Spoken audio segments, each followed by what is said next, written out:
저출산, 노인 인구가 증가하는 이 세상 가운데 각 나라는 노인들에게 어떤 희망과 어떤 자존감을 안겨주어야 하는가, 이것이 모두의 과제가 되었습니다. 성경에 보면 노인의 가장 아름다운 샘플이 몇 나오는데 그 중에 최고는 바로 안나 할머니와 시므온 할아버지의 이야기입니다. 이들은 나이 들어서도 거룩한 자존감이 충만하였습니다. 주님이 이들의 삶을 축복하였고 주의 영광을 보여주었습니다. 저는 이 말씀을 듣고 있는 모든 성도님들, 또 방송가족 모든 사람들, 북한에 있는 동포 성도 여러분 모두가 시므온과 안나와 같은 마무리, 이런 나이듦의 거룩함이 충만하기를 주 예수의 이름으로 축원합니다. 시므온은 종을 편안히 놓아주시는도다 라는 구절에 보면 나이가 수월치 않은 걸 알죠. 유대인 전승에 의하면 113살, 한 100살이 넘었어요. 안나 할머니는 성경에 84세라고 나오지만 해석에 따라 106살, 107살 이 정도도 된다고 생각을 합니다. 그런데 이들은 나이 들어서 가장 축복스러운 구절이 있거든요. 이 구절은 책상 앞에 적어놓고 내 나이듦이 이렇게 되기를 원합니다 하고 100번을 암송을 하십시오. 시편 92편 13절 14절입니다. 이는 여호와의 집에 심겼으며 우리 하나님의 뜰 안에서 번성하리로다. 그는 늙어도 여전히 결실하며 진액이 풍족하고 빛이 청청하니. 성경의 가장 아름다운 노인에 대한 묘사예요. 이것이 시므온과 안나 할머니에게 그대로 적용이 됩니다. 이 말씀 듣는 우리에게도 적용되리라고 믿습니다. 늙어도 여전히 결실, 열매가 있고 진액이 풍성하고 빛이 청정했던 사람, 그 사람이 시므온과 안나였습니다. 그들은 하나님이 주시는 거룩한 자존감으로 충만하였습니다. 시므온과 안나가 가지고 있었던 거룩한 자존감, 우리가 사모해야 될 거룩한 나이듦의 자존감이 무엇인가? 그것은 첫째로 주님을 바라보는 방향으로 살아왔던 자존감입니다. 안나와 시므온은요, 늘 주님을 바라보는 방향, 그 속에서 살아왔습니다. 시므온은 성경에 의롭고 경건한 자, 이스라엘의 위로를 기다리는 자, 성령이 이끄시는 자, 그리스도의 오심을 보기 전에는 죽지 않는 자, 이런 식으로 표현이 나오죠. 여기서 의롭다라는 디카이오스라 함은 하나님의 마음에 합당하다는 걸 의미해요.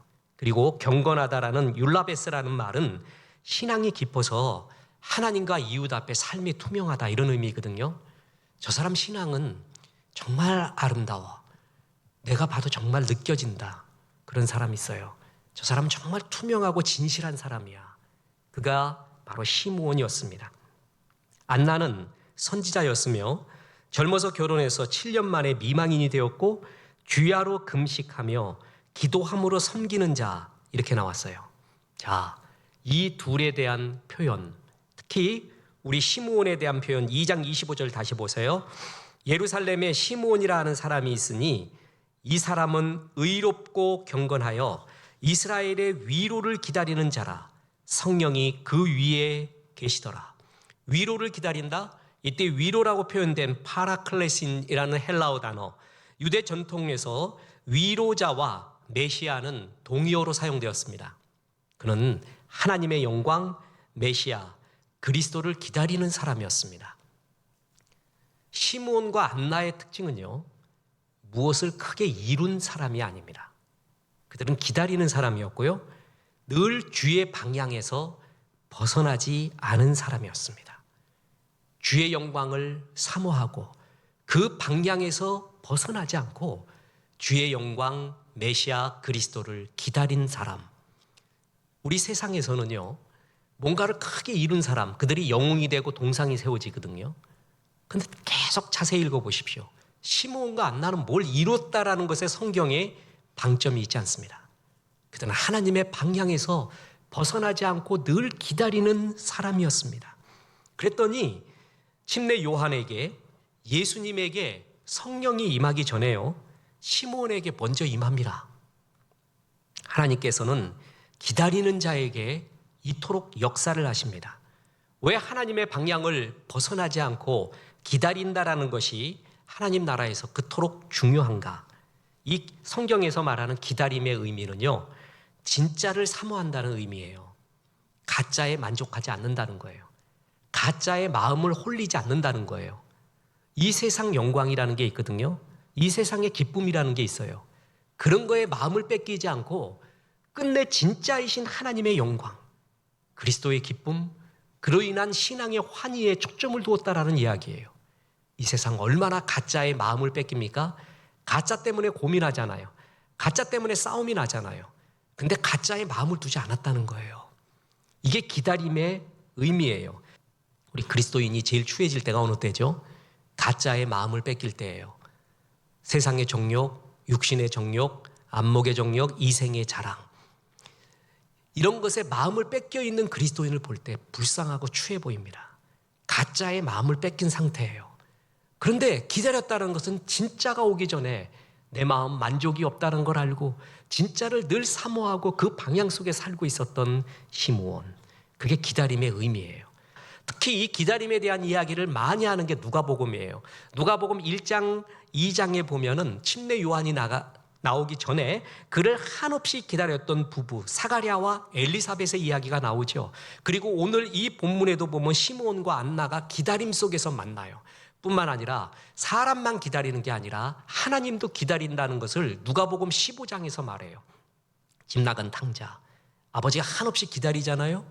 그래서 사실 누가복음 15장에 나오는 탕자의 이야기는 탕자의 이야기라고 주제를 정하면 안 돼요. 많은 성경학자들이 기다리는 아버지라고 제목을 정해야 된대요. 거기에 주인공은 탕자가 아닙니다. 그를 정말 애처롭게 기다리고 있는 아버지가 주인공이에요. 이렇듯 기다림은 하나님 나라의 중요한 속성입니다. 왜냐하면 기다림의 다른 형제의 이름, 기다림을 다른 말로 한다면 그게 바로 사랑이기 때문에 그렇습니다. 사랑은 오래 참습니다. 오래 참고 축복해주고 품어줄 때 그가 사람 돼요. 망치로 달걀을 깰 수가 없습니다. 달걀을 품어줘야 되잖아요. 그때 나오게 돼요. 기다림은 사랑의 다른 이름이에요. 오래 참아줍니다. 마침내 그의 완성을 축복해주는 거. 그래서 기다림이 소중한 거예요. 시몬과 안나, 다시 말합니다. 그들은 어떤 큰 일을 이룬 사람이기 때문에 축복스럽고 거룩한 자존감이 있는 게 아닙니다. 세상은 내 일의 성취, 무엇을 이루었고 무엇을 소유했다가 자존감으로 속하거든요. 근데 시몬과 안나의 자존감은 주의 방향, 주님의 것에서 벗어나지 않았던 거예요. 늘 그렇게 살아왔던 거예요. 그걸 하나님이 그토록 기쁘게 여겨주고 있습니다. 다시 2장 36절 37절 보세요. 또 아셀 지파 마누엘의 딸 안나라 하는 선지자가 있어 나이가 매우 많았더라. 그가 결혼한 후 7해 동안 남편과 함께 살다가 과부가 되고 84세가 되었더라. 이 사람이 성전을 떠나지 아니하고 주야로 금식하며 기도함으로 섬기더니 묻습니다. 안나 할머니가 한 게 무엇이에요? 성전을 떠나지 않았어요. 금식하고 기도했어요. 다시 말합니다. 시몬과 안나를 소개하고 축복하고 있는 하나님의 방점은 뭐냐면 그가 어떤 일을 크게 이루었다가 아니라 주의 방향에서 끝내 벗어나지 않고 그 방향 속에서 살고 있었다라는 거예요. 그걸 하나님은 크게 여기고 있습니다. 완주하는 것, 그게 신앙의 목적입니다. 완주했다는 것을 다른 표현으로 뭐라 그래요? 변함없이 사랑했다는 거예요. 비가 와도 사랑하고요, 눈이 와도 사랑하고 맑은 날에도 사랑했습니다. 젊을 때도 주님을 사랑했고 결혼해서도 사랑했고 잘 될 때도 사랑했고 못 될 때도 사랑했습니다. 세상이 좋을 때도 사랑했고 코로나19에 고난이 왔을 때도 변함없이 주님을 사랑하는 자, 변함없이 그 길을 가고 그 방향 속에 있었다 이거예요. 시몬과 안나, 다시 말합니다. 특별한 일을 성취를 이루고 소유를 이룬 사람이 아니라 주의 방향에서 벗어나지 않았어요. 변함없었어요. 늘 진짜를 사모했어요. 이 세상 영광에 마음을 쓰지 않았어요. 이 세상 것에 마음을 홀리지 않았어요. 늘 주님의 것을 생각했어요. 진짜를 기다렸어요. 그랬더니 진짜가 올 때 알아보았어요. 영광이었습니다. 그 속에 늘 살았습니다. 변함없이 말입니다. 시몬과 안나가 갖고 있었던 거룩한 자존감, 우리가 노년에 갖춰야 될 또 하나의 자존감, 그것은 축복하는 자존감이었습니다. 예수님의 시작은 안나와 시므온으로부터 축복받는 걸로 시작을 합니다. 그리고 침례 요한한테 침례 받는 걸로 시작을 합니다. 예수님도 축복을 받았습니다. 찬양을 받았습니다. 그러면서 시작했거든요. 축복하는 힘은 엄청나게 큽니다. 절대 그것을 낮게 보지 마십시오. 누구를 축복한다는 것처럼 소중한 일은 없거든요. 어느 집에 가서 축복하라 그러잖아요. 평안을 빌라고. 이 집에 그 축복이 임하지 않으면, 그런 자격이 없으면 어떻게 한다고요? 그것이 자기에게 돌아온대. 축복은 그렇게 소중한 거예요. 예수님도 이걸 보여준 거예요. 오죽했으면 축복을 받으며 시작을 했어요. 그래서 사업을 시작할 때, 가정을 새로 시작할 때, 이사 갔을 때, 뭐 했을 때 축복받고 시작하는 거 굉장히 중요합니다. 그런데 이 축복을 전형적으로 잘했던 분이 시므온과 안나예요. 시므온의 이야기 보세요. 2장 28절, 시므온이 아기를 안고 하나님을 찬송하며 이르되 주제여 이제는 말씀하신 대로 종을 편안히 놓아주시는도다. 내 눈이 주의 구원을 보았사오니 이는 만민 앞에 예비하신 것이요 이방인을 비추는 빛이요 주의 백성 이스라엘의 영광이니이다 하니 그의 부모가 그에 대한 말들을 놀랍게 여기더라. 자, 시므온과 안나가 진짜이신 예수님을, 진짜를 발견하고 축복의 노래를 부르기 시작했거든요. 이 과정은요, 우리의 신앙인의 믿음의 여정을 보여주는 굉장히 중요한 과정입니다. 자, 신앙인이 태어날 때의 처음의 시작이 굉장히 중요한 거는 만세전부터 너를 택했다는 거예요. 만세전. 이게 시작에서 굉장히 중요한 구절이에요. 그냥 어찌어찌 하다 보니까 부모님이 날 낳았다가 아니라 만세전부터 하나님이 선한 계획이 있어서 너를 태어나게 했다. 그러니까 주의 선한 계획이 있다라는 것이에요. 그죠? 내 부모는 나에 대한 계획이 없이 날 수도 있어요. 실수로 날 수도 있고 저주스럽게 날 수도 있습니다. 그건 세상 사람의 이야기고 우리는 하나님의 관점에서는 전혀 그렇지 않다는 거예요. 어찌되었든 너는 만세전부터 예정하신 하나님의 선한 비전 속에 태어났다. 내가 너를 세상에 던진 게 아니라 뭐라 그랬어요? 보냈다 그랬죠. 내가 너를 보냄이 양을 이리 가운데 보냄 같도다. 우리는 던져진 존재가 아니라 보내진 존재예요. 그래서 보내신 하나님이 있고 보내신 하나님의 뜻이 있고 보내신 분이 지금도 함께하고 있어요. 이게 태어남에 있어서 굉장히 중요한 구절이거든요. 또 하나, 주의 영광과 동행을 해야 돼요. 하나님의 일을 동행하면서 주의 일을 이루어 가잖아요. 그리고 이제 인생을 마칠 때가 돼요. 그러면 신앙인은 어떻게 마쳐야 되는가를 보여주는 게 오늘 구절이란 말이에요. 나는 하나님의 선한 비전 속에 태어나서 그 일을 하며 살아왔어. 그리고 마칠 때는 어떻게 해야 되느냐? 축복을 하고 마치라는 거예요. 이게 신앙인의 여정에 있어서 중요한 구절입니다. 히브리서 11장에 보면 믿음의 용사들에 대한 이야기가 나와요. 우리 믿음의 조상 아이야요, 아브라함, 이삭, 야콥, 요셉이죠. 이들이 하고 싶은 이야기가 굉장히 많을 거예요, 인생에. 근데 하나님은 그 중에 한 줄로 표현해요. 이 믿음의 사람들의 생애에서 이것이 굉장히 중요한 것이야. 이걸 기억해 라고 하는데 하나같이 하나님이 강조한 게 있습니다. 이들 하고 싶은 얘기 얼마나 많을까요? 교훈도 얼마나 많을까요? 근데 이들이 죽기 전에 축복한 이야기를 기록을 해요. 보세요. 히브리서 11장 20절 21절 믿음으로 이삭은 장차 있을 일에 대하여 야곱과 에서에게 축복하였으며 믿음으로 야곱은 죽을 때 요셉의 각 아들들에게 축복하고 그 지팡이 머리에 의지하여 경배하였으며 이삭 할 얘기 얼마나 많아요. 그리고 야곱 할 얘기 얼마나 많아요. 그런데 그들이 죽기 전에 후손들을 축복한 이야기를 기록하고 있어요. 축복 작은 일 아닙니다. 축복한 삶을 살았다. 축복하며 살았다. 이것처럼 소중한 일 없어요. 다시 말합니다. 예수님 일부러 축복받으며 시작했어요. 누구의 축복을 받았어요? 시므온과 안나. 거룩한 주의 일을 한 거예요. 내가 자존감이 뭐냐면 난 평생 축복하며 살았습니다. 나이 들수록 힘이 없을 때 더욱더 우리 후손들을 위하여 이 나라와 조국과 그리고 세계 복음화와 북한의 영혼과 우리 이웃들과 교회를 위하여 끝없이 축복했습니다. 그렇게 살았습니다. 여러분 이것처럼 거룩한 자존감이 큰 것은 없습니다. 하나님이 그걸 보여주는 거예요. 태어남, 만세전부터 예비하심, 그리고 살아감, 하나님과 동행, 마지막 축복. 바로 이게 인생의 여정이라는 거예요. 그걸 보여주고 있는 거예요. 그렇게 신학적으로 중요한 것입니다. 미국 뉴욕에서 정말 굉장히 사람 많은 거, 서울 저리 가라구나, 미국의 광활한 서부 같은 데 보세요. 얼마나 멋집니까? 그거하고 전혀 다른 게 또 도시의 모습 아니에요? 뉴욕에서의 추억이 그랬습니다. 주차료 엄청 비싸고, 그리고 또 하나가 뉴욕은 창조의 도시예요. 예술의 도시예요. 월가도 있지만 말입니다. 이 창조의 도시 뉴욕에요, 2000개, 1800경 정도의 동상이 있습니다. 근데 그 동상에는 별의별 사람이 다 있는데요, 정치인, 장군, 예술가, 그리고 굉장히 인상적인 게 무명용사, 그리고요 이상한 나라의 앨리스 동상도 있어요. 썰매개 동상도 있습니다. 그게 2000개 정도 있는 거예요. 근데 없는 동상 하나가 있어요. 비평가를 위한 동상은 없습니다. 이게 정치, 경제, 사회, 문화, 예술적인 면에서 굉장히 중요한 가십거리예요. 글 쓰는 사람들이 이 이야기 되게 좋아해요. 그 많은 여러 종류의 2000여 개의 동상 중에 비평가를 위한 동상은 없습니다.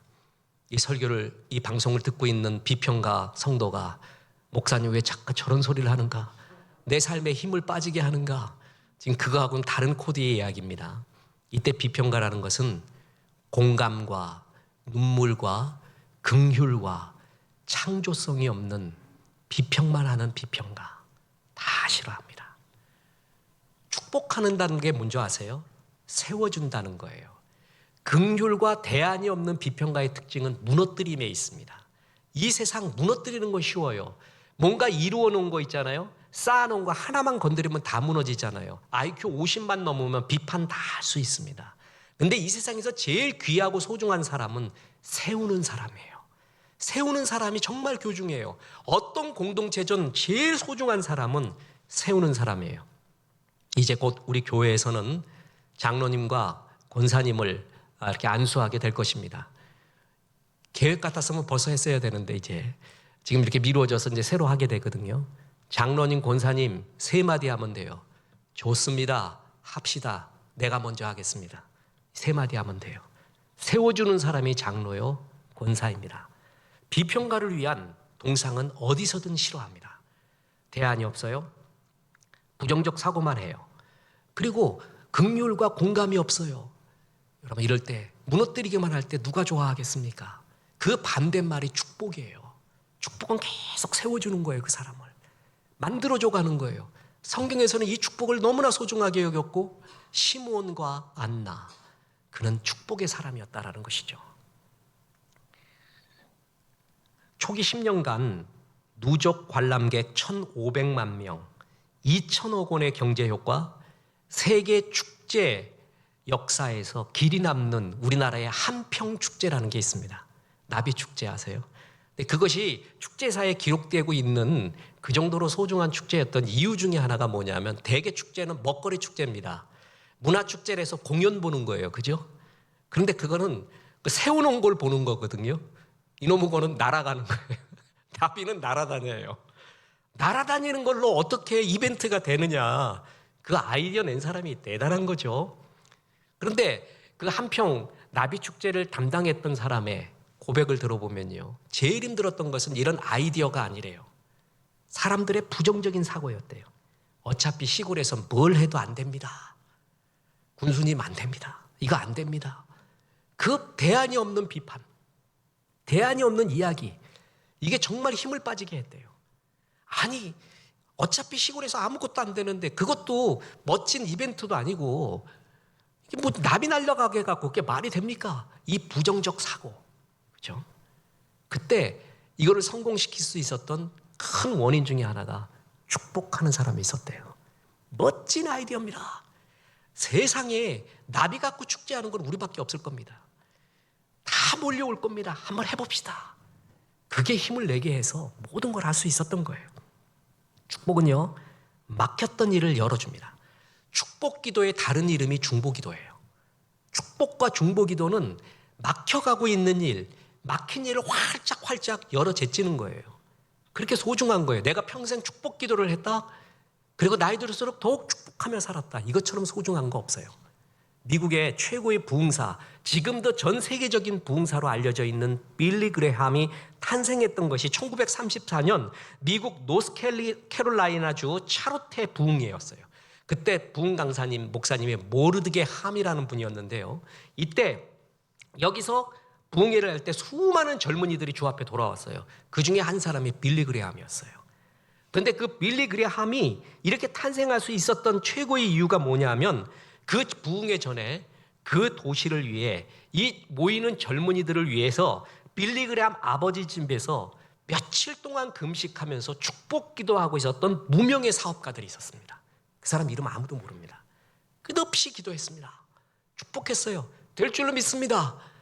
믿음은 바라는 것의 실상이라 그러거든요. 이 시골에서 하나님이 쓰시는 귀한 종 나오리라 믿습니다. 끝없이 축복 기도했다는 거예요. 그때 빌리 그레함 나왔어요. 그 빌리 그레함이 부흥사로서 최대 성공을 거둔 게 1949년 LA에서 부흥성회를 할 때예요. 그때 정말 빌리 그레함이 된 거예요. 그런데 그때의 성공의 이유도 뭐냐 하면 빌리 그레함이 만들었던 축복 중보 기도회 특공대 때문이었습니다. 빌리 그레함이 그때 깨달은 게 있어요. 설교보다 중요한 게 이 설교와 예배를 위해 중보 기도하고 축복 기도하는 사람들이 제일 소중하구나. 다른 부흥사와 다르게 빌리 그레함은 철저하게 중보 축복 기도회 특공대를 제일 잘 소중하게 운영을 했어요. 축복 기도 작은 거 아닙니다. 막혔던 일을 열어놓습니다. 보세요. 이 세상에서 나이듦의 유익이라는 책이 되게 많아요. 그래서 그 심층 구조를 보잖아요. 그럼 제가 한 10개의 키워드로 뽑았어요. 나이듦은 이런 게 좋다, 이런 게 좋다라는 거 있는데 그 특징 중에 하나가 뭔지 아세요? 거의 개인적이에요. 다산 정약용이 오래 사셨거든요. 그때의 상황으로 비춰보면 그가 71세에 지은 한시, 육수로 되어 있는 노인 일쾌사라는 시가 있어요.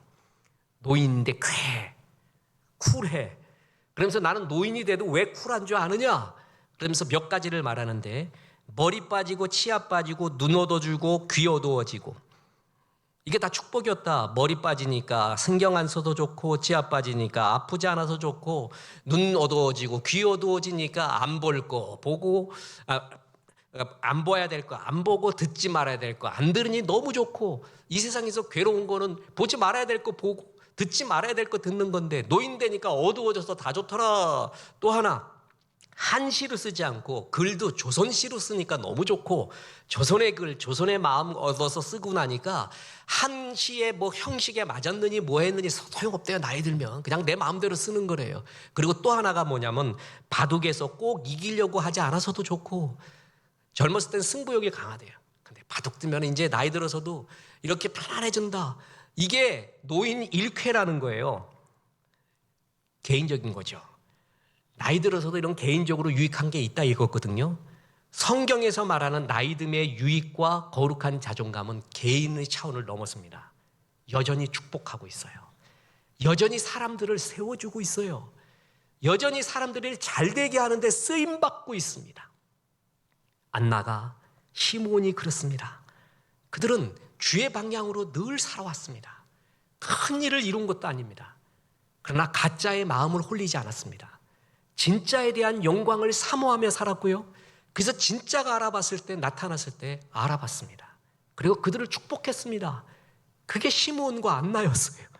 그런데 하나님이 이들을 일부러 등장시키면서 예수님이 이들의 축복을 받았다고 하면서 노년의 상징적인 샘플로 거룩한 자존감의 샘플로 시므온과 안나를 등장시킵니다. 이들이 이렇게 살아왔을 때 그들은 최고의 영광인 주의 영광, 하나님의 영광을 보게 됩니다. 이것처럼 소중한 거 없습니다.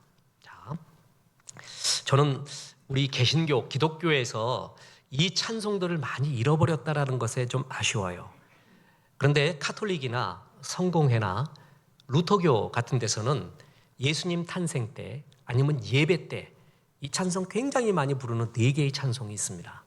예수님을 축복하는 예수의 영광을 축복하는 4개의 찬송이 성경에 나오거든요. 그러니까 예수님이 태어날 때 있잖아요.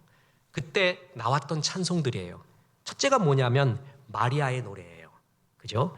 이거를 매그니피카트라고 하는데, 내 영혼 주 찬양하며 하나님 내 구주를 기뻐함은 능하시니가 큰일 행하시니 그 이름 거룩해.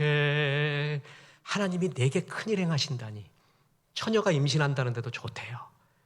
주님 죄를 보내시옵소서. 그러지 않고 주여 내가 여기 있사오니 나 쓰신다니 너무나 좋습니다. 그 매그니피카트. 그래서 마리아의 노래라고 그래요. 또 하나가 사가랴의 노래가 있습니다. 그걸 베네딕투스라고 하는데, 누가복음 1장에 나오는 찬송하리로다 주 이스라엘의 하나님이라고 시작되는 게 있잖아요. 그리고 천사들의 노래가 있어요. 누가복음 2장에 이거를 영광송이라고 합니다. 지극히 높은 곳에서는 하나님께 영광이요, 이 찬양 말이에요. 그리고 또 하나가 오늘 본문에 나오는 시므온의 노래예요. 그거를 가리켜 눈티 디미티스라고 말합니다. 주제요, 이제 말씀하시는 대로 주의 종을 편안히 놓아주시는도다. 우리 다시 한번 볼까요? 2장 29에서 32절. 주제요, 이제는 말씀하시는 대로 종을 편안히 놓아주시는도다. 내 눈이 주의 구원을 보았사오니 이는 만민 앞에 예비하신 것이요 이방을 비추는 빛이요 주의 백성 이스라엘의 영광이니이다. 이 시므온의 노래를 눈티 디미티스라고 하는데, 이것은 2장 29절에서 이제는 종을 편히 놓아주시는군요 하는 것의 헬라어 눈 아폴리오에이스를 라틴어로 번역한 거예요. 자, 보세요. 시므온의 찬양이 뭐냐면, 나는 이제 죽어도 여한이 없습니다. 최고의 영광을 보며 죽었다는 거예요. 여러분, 소천하신 오카노 목사님이 어려울 때마다, 눈물이 나올 때마다 기도한 게 있었어요. 주의 영광을 보여주옵소서. 영광을 보잖아요, 모든 걸 이긴대요. 하나님의 영광 보면 모든 걸 이긴대요. 나 오늘 우리 엄효정 집사님 특성하고 사랑하는 성도님들 보는데 할 수 없는 감동이 와요. 용기가 나요. 힘이 나요. 설명할 길이 없는 주의 영광이 임하는 걸 느껴져요. 설명할 길 없어요. 그건 뭐라고 딱 잡아서 표현할 길 없어요. 주의 영광을 보잖아요. 모든 염려가 없어지고 힘이 난대요. 그런데 눈티 디미티스, 주여 이제는 죽어도 여한이 없습니다. 내가 이제 이 꼴 보지 말고 빨리 죽어야지, 이제 더 이상 이런 험한 꼴 보지 말고 죽어야지, 이러지 않고 주님 여한이 없을 정도로 다 봤습니다. 하나님의 영광 다 봤습니다. 이러고 죽으면 얼마나 영광스러워요. 얼마나 축복입니까? 그게 바로 이 찬양이에요. 예수님 오셨을 때 마리아가 찬양했어요.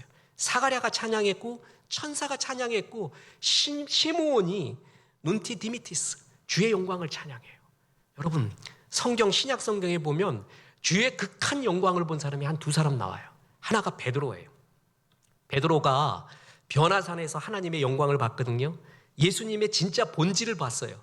그때 여기가 좋사오니 주여 우리가 초막 짓고 삽시다. 더 이상 내려가기도 싫다는 거예요. 여기가 좋다는 거예요. 그걸 부정적인 구절로만 보지 말고 다른 구절로 보면 최고의 영광을 본 거예요. 찬송가에 나오듯이 세상과 나도 간 곳 없고 구속한 주만 보이도다. 세상 때문에 괴롭잖아요. 그리고 나 때문에 괴롭잖아요. 세상과 나도 없는 곳, 구속한 주만 보이는 것, 그게 영광이거든요. 그때를 체험하는 것, 영광을 본 사람이 신앙을 버텨내고 힘있게 사는 거예요. 변하지 않는 거예요. 주의 영광 보는 것이 큰 일이거든요. 그 주의 영광을 그때 봤어요. 그리고 오늘 시므온, 눈티 디미티스, 주여 이제 죽어도 여한 없습니다. 하나님의 방향을 벗어나지 않고 늘 진짜 하나님의 기쁨을 기다리며 살아왔던 그, 축복하며 살아왔던 그에게 하나님이 주신 축복이 뭔가? 바로 주의 영광을 보여준 거예요. 여한이 없다라는 주의 영광 속에 생을 마치게 축복해 줬습니다. 저는 이 구절이 너무 아름답습니다. 이 세상 그 누구도 이 영광스러운 죽음을 맞이할 수가 있겠습니까? 아무리 멋진 일을 업적을 남겼다 할지라도요, 그건 죽음이 두렵습니다. 혹시 지옥이라는 게 있지 않을까? 영혼에 대한 사모함은 누구에게나 있어요. 전도서 3장 11절처럼 모든 인간에게 인간은 영혼을 사모하는 마음을 줬어요. 그런데 우리는 그 죽음 이후의 세계가 얼마나 영광스럽다는 것을 알고 있잖아요. 그리고 죽기 전에 그 영광의 극치를 보여준, 그렇게 축복을 해준 시몬과 안나의 삶, 이것처럼 축복스러운 삶이 어디에 있습니까? 그렇습니다. 다시 말합니다. 시몬과 안나는 큰 업적을 이룬 사람이 아닙니다. 주의 방향에서 벗어나지 않았어요. 그리고 주님의 진짜를 늘 기다리고 축복하며 생을 마칩니다. 어떤 사람은 하나님이 많은 걸 이루게 해요. 늙어서도 이루게 해요. 늦은 꽃을 피게 하거든요. 그것도 영광이에요. 근데 나는 왜 이렇게 늦은 꽃, 이른 꽃도 안 피고 중간 꽃도 안 피고 늦은 꽃도 안 피었을까? 그런 생각 마세요. 주의 방향 벗어나지 않고 늘 예배하며 축복하며 주 앞에 살아왔던 여러분, 하나님이 축복해줘요. 괜찮다. 너 정말 멋지게 살았다. 은혜스럽게 살았다. 이제 남은 인생 축복해라. 많은 사람 축복해라. 잘되게 만들어라. 그게 너의 인생이다. 이것처럼 소중한 일이 어디 있습니까? 흔히들 나이 들면 계절에 비유하면 겨울이라고 합니다. 겨울 얼마나 아름다운지 아세요? 봄, 여름, 가을은 숲이 우거져 있습니다. 온 만물이 우거져 있잖아요. 길이 안 보여요. 잘못된 길도 가고 돌뿌리에 차이기도 해요. 낙엽이 져요. 다 없어져요. 겨울 되면 다 보여요. 저건 길이었구나. 저건 돌뿌리였구나. 예수 안에 살아온 사람은 다 봅니다. 이거 의미 없는 일이야. 이거 안개 같은 일이야. 소용없어. 그거에 마음 쓰지 마. 젊은이들을, 후대를 그 경륜 갖고 축복해 주는 거예요. 축복하는 거예요. 우리 자식 또한 주의 성도들 그렇게 살지 않도록, 길 따라 살도록, 좁은 길처럼 보이지만 결국 영광의 길이 나이 들어 보니까 다 보여요. 이거는 멋진 황금길 같았지만 멸망의 길이라는 걸 신앙의 경륜으로 보니까 다 보여요. 그거를 축복하는 거예요. 젊은이들을 끝없이 기도해 주는 거예요. 이것처럼 영광스러운 삶이 어디 있습니까? 저는 시몬과 안나에게 하나님이 마지막 주의 영광 다 보여주시면서 주여 뭉크 디미티스 이제 죽어도 여한이 없습니다 하는 극치의 삶을 보여주는 하나님을 정말 찬양합니다. 그리고 우리가 그렇게 살 수 있구나라는 것에 너무 감사합니다. 큰 일을 이룬 것도 역사적인 과업을 이룬 것도 아닌 우리에게 그저 주의 방향대로 살아왔어요. 주님의 것을 놓치지 않았어요. 변함없이 주님을 사랑해 왔어요. 그리고 축복해 왔어요. 이 삶 자체를 그렇게 축복하고 영광 보여주는 주님이 너무나 좋습니다. 여러분, 이런 영광스러운 노년, 거룩한 자존감으로 충만하십시오. 그래서 이것이 바로 행복한 삶이라는 걸 많은 이에게 보여주십시오. 여러분 잘 살아오셨습니다. 주의 방향 놓치지 않고 잘 살아오셨습니다. 이제 더욱더 축복하세요. 그래서 시몬과 안나에게 임했던 하나님의 영광이 가득하기를 주 예수의 이름으로 축원합니다.